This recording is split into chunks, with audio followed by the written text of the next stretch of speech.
এবার কাতারে missile ছুড়েছে Iran. শনিবার দুপুরে আল জাজিরার খবরে এই তথ্য জানা গেছে। কাতারের প্রতিরক্ষা মন্ত্রণালয় জানিয়েছে, প্রতিরক্ষা ব্যবস্থা ব্যবহার করে ইরানের একটি ক্ষেপণাস্ত্র প্রতিহত করা হয়েছে। এর আগে শনিবার সকালে ইরানে যৌথভাবে হামলা শুরু করে আমা অথেন্টিক ব্রাজিলিয়ান কফি, ইসরায়েল ও মার্কিন যুক্তরাষ্ট্র। সকালে ইসরায়েলের সঙ্গে মিলে এ হামলার কথা স্বীকার করেছেন মার্কিন প্রেসিডেন্ট ডোনাল্ড ট্রাম্প।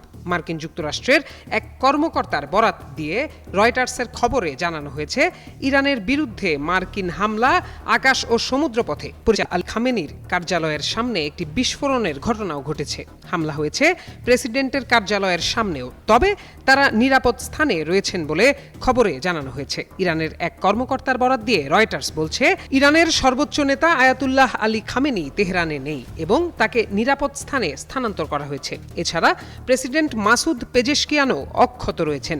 এদিকে ইসরায়েলে পাল্টা হামলা শুরু করেছে